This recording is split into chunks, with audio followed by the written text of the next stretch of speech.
Yo, what's going on, guys? Bigfoot back in the Lego room with part 3 of bricks to build.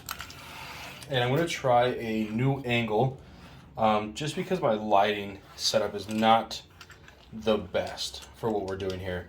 And so we're going from a side angle for right now. So we'll see how well that ends up working out. But I want to show off some progress that I made. I can't remember if I showed off these brick built parts or these rock terrain areas here and here on the sides, but we did do that.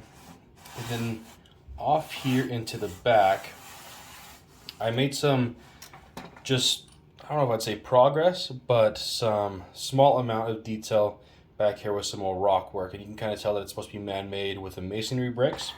And so that's what we're going to stay with that right now. I'm not going to do too much of that. But what we're going to do is now, as what we have been doing, is just tile this off back here. That's the main goal. So we have all the tiles, you know, as we do. We have all the tiles. We have our texture pieces, including jumpers, random 1x1s, 2x4s, even 2x6s dark gray. So we have a random assortment of texture bricks, and then our 1x such, like 1x4, 1x2, 1x3 pieces there. So that's what we're going to use to tile off here, and we'll see what it looks like here in a second.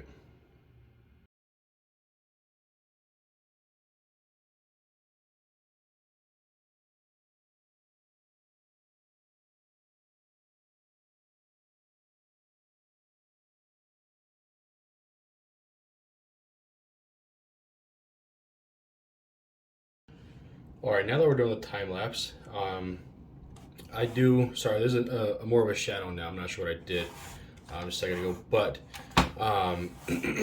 what I end up doing back here is just tiling off. As you know, I tried doing some more texture pieces, and I also added some more dark gray, strictly for hopefully here's a stone, here's a stone, here's a stone, maybe here and there. So that's what that idea was for. I had to start using this tan nougat peak color because I ran out of my dark tan and light tan 1x2 tiles.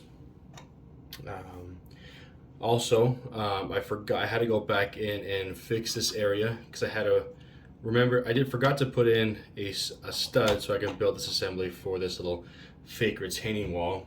You know, we'll finish building that off right now. I think I need just one of these pieces, and we'll go with one of these tall pieces and some stone or some angle pieces. Let's see.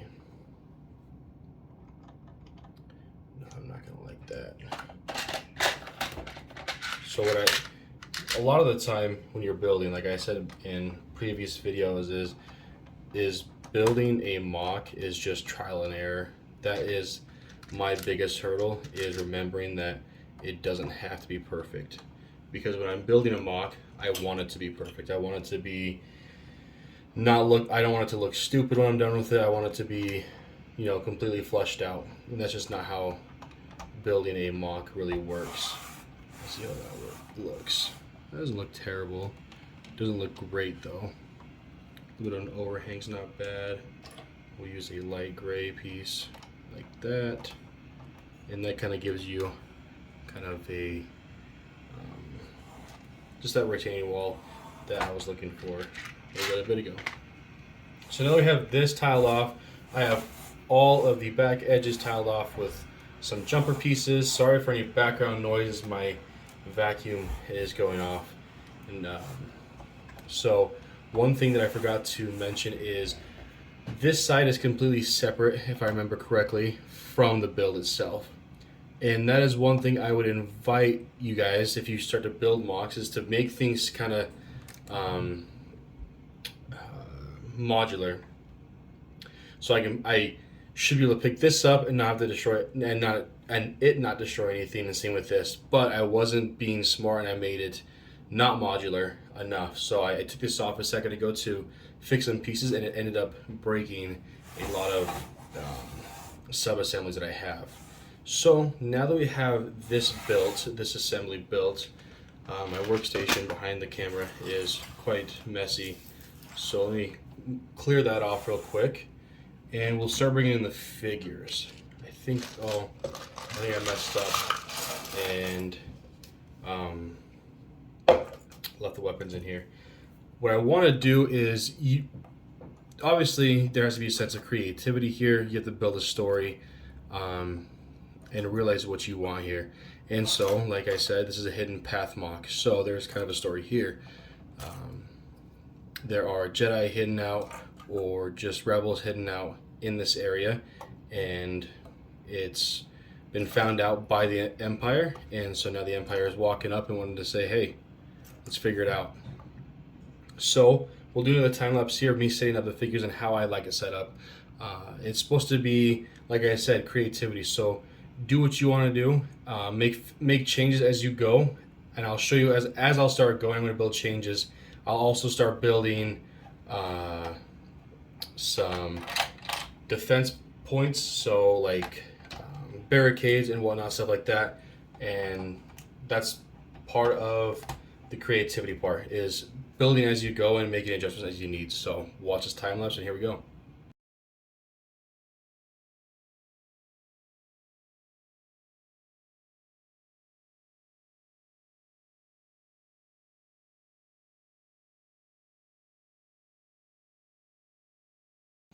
Alright guys, so now I have all the figures placed up, ready for battle.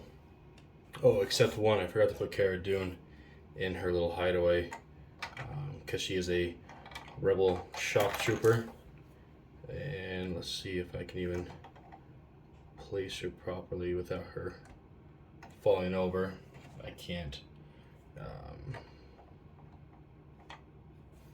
we go. So the idea is to have some seasoned veteran sand troopers walk up to the door on the left side. The Death Trooper squad leader walk up to the right door, with I think the 5th brother ready to track down any Jedi who they think is here, to be let down. For sure with Cara Dune instead. I have the 4 Death Trooper squad. One of the new Gong droids, I think from, I guess not new, but the Gong droid from the Bad Batch. I have 2 soldiers up on the top here, ready to take out any of those troopers coming in. One with the Andor AK. I have one over here on the other side with a barricade that I built while I was setting up the troopers with a Clone Wars era rocket. On the back here we have one of the Rogue One style trooper with a clone face with this nice heavy repeating blaster, just waiting for the Death Trooper to open up that door and get gunned down. In the back here we have just 4 of the squad units, or 4 of the rebel troopers. This guy is from the Y-Wing, I believe. One of the really cool rebel units that I have. I actually think he's from Saw Gerrera's group, but he is manning this heavy machine gun planted at the door, so that way when this door comes down, which is designed to be easily taken away, it's game on. Then we have just 3 more regular Rogue One troopers. One is talking to a Mandalorian to hopefully help out. I have a bunch of these crates here that have some Republic era blasters, including some Imperial era blasters, and then another alien from Rogue One. I think this came from the U-Wing. He is just hiding back here, scared of the battle, and so he's tucked away. I have a gray version, if you noticed. Sorry, my arm's in the way of the camera. This is the original Battle Pack speeder, and I didn't have the exact correct pieces, but I had close enough. Obviously, I didn't have them in green, so I built one in dark gray, which I like a lot better. And so we have that going on, and that's essentially the battle scene. I'll have one's episode to finale it with some nice close-up shots showing off the battle and what's going on here. But this is the last episode so far of Bricks to Build. I do look forward to building hopefully a City Coruscant style mock or whatever may come up the chain of what might look cool. So if you have any ideas of smaller builds that could pack a decent amount of detail, please let me know. Put it down in the comments of what I should build next, and we'll see what happens from there. But as always, guys, thank you for watching with this update of bricks to builds. And as always, if you're new to the channel, please subscribe. If you like this video in particular, make sure you smash that like button. And as always, take it easy.